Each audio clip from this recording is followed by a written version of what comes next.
Do you currently work from home with a very uncomfortable workstation? Or do you have low back pain, neck, shoulder pain after a long day at the desk? Then this body scan is for you. Welcome Pelvic Pros to another body scan with Jane. Today's body scan is the work from home body scan, and it's going to be a very quick one. And if you'd like, you can stay to the very end of this video for 3 ways in which long sitting can contribute to pelvic floor muscle dysfunction. Let's begin.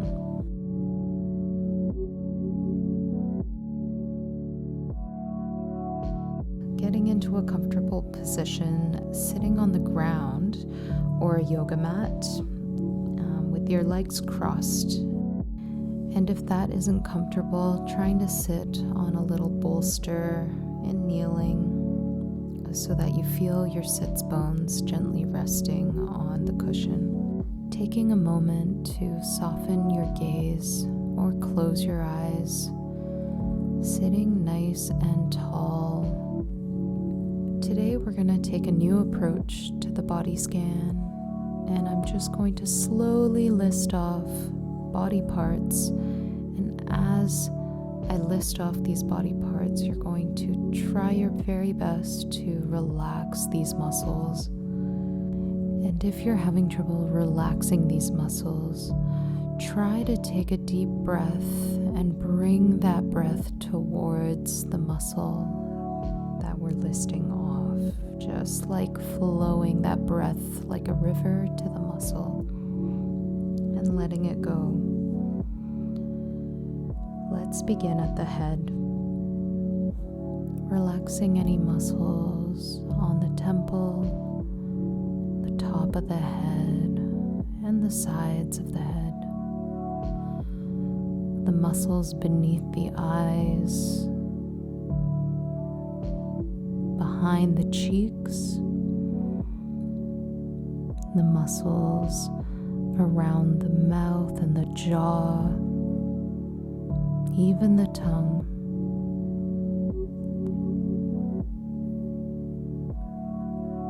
Creating a space between the top row and the bottom row of teeth.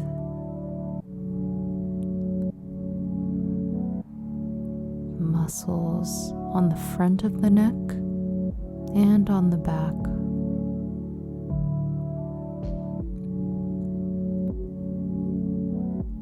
All of the muscles around the shoulder girdle, the traps, the muscles around the shoulder blades. Seeing if there's any more length available to the shoulder. Let them fall heavy. The arms, the elbows, forearms, fingers all the way to the pinky, the palms of the hands, moving down to the chest, the upper abdominals, the lower abdominals, upper back, middle back, and lower back. As we approach the pelvic floor, let's set into those sits bones again, and knowing that the pelvic floor is a hammock between these two bones, imagine the length in the front near the pubic bone, the center near the perineum, and the back side near the tailbone. Breath in, hammock sinks closer and closer to the ground. Breath out, hammock stays nice and relaxed. Moving down to the upper thigh, the anterior thigh, the posterior thigh, the buttocks. Now moving down to the shins, the calves, the muscles around the ankle. Are you holding tension in your foot, the plant of the foot, the forefoot, the big toe and the little toes? When you are ready, slowly coming back, blinking the eyes open, shaking the head no, nodding the head yes, wiggling all the fingers and toes. Alright, so as promised, here is the bonus material on 3 ways in which long periods of sitting can impact the pelvic floor muscles negatively.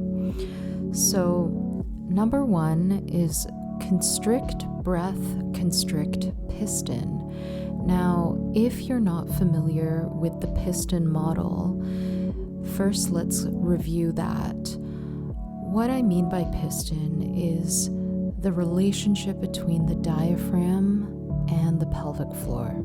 The diaphragm is a very strong, effective breathing muscle in the body, and it works together in tandem with our pelvic floor as we breathe in and out with a deep diaphragmatic breath. What happens is the lungs fill with air, the diaphragm pancakes down, creates an increase in intra-abdominal pressure, which allows that pelvic floor to then excursion downward as well. So it really looks like a piston when we look at the diaphragm and the pelvic floor moving up and down in response to our breathing.